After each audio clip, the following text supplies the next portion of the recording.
Ooh, that looks tasty. Congratulations on purchasing your brand new Danger Preparation Kit.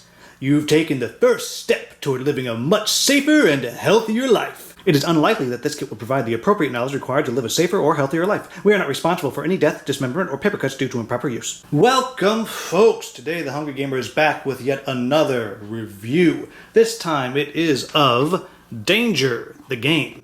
Now, I'm not going to be able to do a full playthrough of this because this is a social game in the vein of Apples to Apples or Cards Against Humanity, but I will give you a quick rundown of how it works. Now, this is an extremely simple game, like all good games of that ilk are. What you have is one person is the quote-unquote victim. They are the person who is in danger. And so what they will do is they will draw a danger card. And what we have here is stuck in a hot air balloon with a dementia-riddled wizard. Okay, that sounds pretty crappy. So what you're going to do is you're going to ask your friends to save you and tell you how they might save you. And so I just have two other setups over here. And what they're going to do is they're going to pick one skill that they have, to help save you. And we'll look here. We have able to transfer consciousnesses, expand all body energy into a Herculean blow, and endure a wide range of temperatures. And so they're going to use one of those things to help save you. And they're also going to use a tool. An old-fashioned diving suit, a flashlight that replicates the sun's rays, and a spoon. And so they could pick whatever they like from there. And we'll take a look at our other side. They have their three skills. They're the inventor of most life hacks. They can run miles without getting fatigued. And body can power anything by maintaining physical contact. And then their tools are a backpack vacuum, a tactical shovel, and a parrot that can translate anything. And so what's going to happen is each side, they're going to pick one tool and one skill. And then they're going to have a chance to tell the victim, the person in danger, how they would rescue them. So for example, we'll say that I'm going to use these two cards here.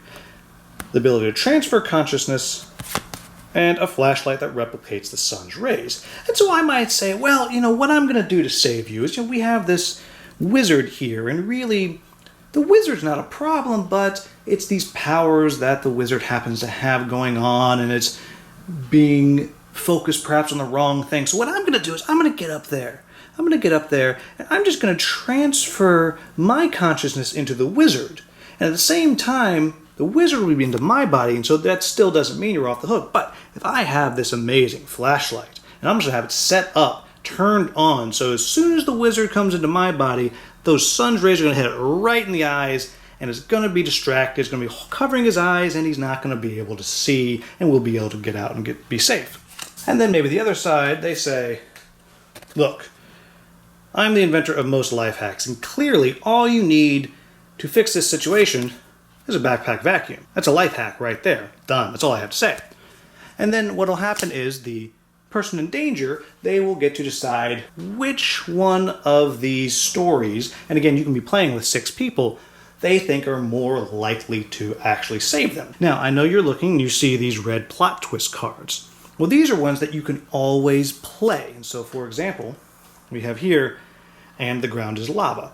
So if I thought, as this player over here, that the other player's story might be winning, well, I can always throw this out there and say, oh yeah, by the way, the ground's also lava, if somehow I think that would mess up their plan. Whereas my other side here, they could do, and the weather has taken a drastic turn for the worse, but what's important is these plot cards don't just apply to the danger card. You'll see there's the color, and that means I could mess with their cards they've played. So over here I have, inventor of most life hacks, but I could throw this plot twist and say, but a bug is flying around becoming a giant distraction. So you can life hack all you want, but you're kind of distracted. Or maybe over here we have this flashlight that replicates the sun's rays. Well, I play this and say, yeah, but it's comically oversized. And so you're just kind of able to mess around with the other people's stories. That's the way the game works. You play around and around until someone has won 3 times. You win again by the victim saying, you know what, I like your story better. Here's the card. This tracks your point. Now, what do I like about this game? Let me tell you, I really, really enjoy this game. I think this is a wonderful twist on that apples to apples, Cards Against Humanity type game. It's one step into kind of the land of improv because you have to make up a story. These cards, some of them are very funny, but they don't stand on their own. What makes them work is the stories that you tell. And I'm not saying the stories I came up with are particularly good, but you do now kind of understand the idea of how they work. I love, when we played this, I love the stories that came out of it. Some of the stuff was just ridiculous, and they're made better because what this game does that those other games do not is it allows for crosstalk. I can, over here, poke holes in the other person's story. That is something that I'm allowed to do if I want. And then with these plot twists, sometimes that's a massive hurdle that you're throwing out there at somebody else and they have to learn how to deal with, and maybe they're able to talk their way around it and still make it work for them, or maybe they're not. But at the same time, if you play one of these plot twist cards, your story better work too, if you're dealing with the danger or something like that. And this is a hard game to really quantify why it's good. It's good because it's just fun. It gets your brain working. You're taking these cards and you're doing all these mental gymnastics as you're trying to figure out how on earth am I going to save somebody when, you know what, those aren't costumes for the costume party, those are real monsters. The house is infested with bugs the size of beds. The fog has overtaken the house and you are nowhere to be found.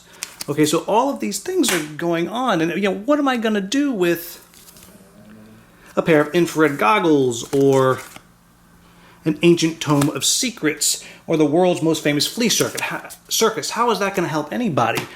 Even though I have the ability to commune with plant life, or I'm a flatulating assassin, silent but deadly. Or I'm just luckier than the average person. So the mental gymnastics you have to do is just delightful. And listening to people come up with these stories and listening to people say, well, yeah, that doesn't make sense because of this. And you say, no, it does make sense because you didn't think about this. Oh, yeah, well, here's a plot twist. So let's see you get your way out of that. It's just so ridiculous and it's so much fun. Now, I will say that does bring me to the one thing that I have to caution you about if you're looking for this kind of game. While I think this is one of the best variants of that apples to apples kind of theme out there, truly I do, there is one problem. This game only works if you are playing with people who are willing and able to kind of improv these stories and come up with some ridiculous solution based on ridiculous options to a ridiculous problem. Not everybody wants to do that, just like not everybody wants to play werewolf or a social deduction game. It is definitely a personality that will enjoy this kind of game. And then the other thing that I'll point out is there is potential for king making in this game. Now, what do I mean? I mean there is no anonymity. You play Joking Hazard, you play Apples to Apples, you play Cards Against Humanity. All of those, the choices you put out are anonymous. And as I said, the cards stand on their own, and you pick whatever card strikes you as the funniest or most logical or whatever. But in this case, you're relying on someone to tell you exactly why their solution is the best.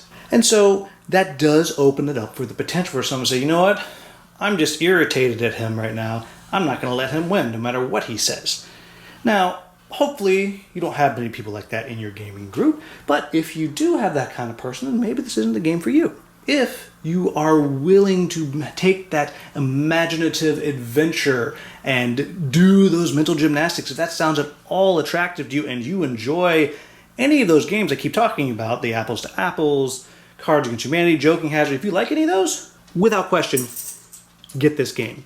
I had so much fun playing this. And I'll also say that this rulebook is just delightful. It has some comedy kind of built into it, but more importantly, it has a lot of good variants. Now, I already actually talked about one with the plot twist. It actually recommends the first time you play, you don't use the plot twist cards, but I added them in because it's something you'll certainly be doing rather quickly as you play. but it also has this dastardly variant. I know what you're wondering, how do I get this game? Well, there will be a link down in the description, but I will say that currently this game is sold out. However, there is another print run coming in September or October, and you can sign up to get reminders about that, I'm pretty sure. So there you have it. I cannot recommend this game enough if it at all sounds like it's remotely in your wheelhouse. It is just so much fun. As always, if somehow I made a mistake in how this game is played, please let me know in the comments and I'll put in a Klingon subtitle. If there's anything that you think I could have done better as far as the recording of this goes, I know it's a hard one to do because of the nature of the game. Let me know in the comments and I'll try my best to accommodate that in the future. As always, if you enjoyed the video, if it was helpful at all, please like it, subscribe. I have a whole bunch more coming up. My stack of games just seems to not be getting any smaller, so they're going to keep on coming. Thank you very much for watching and have a wonderful, wonderful day.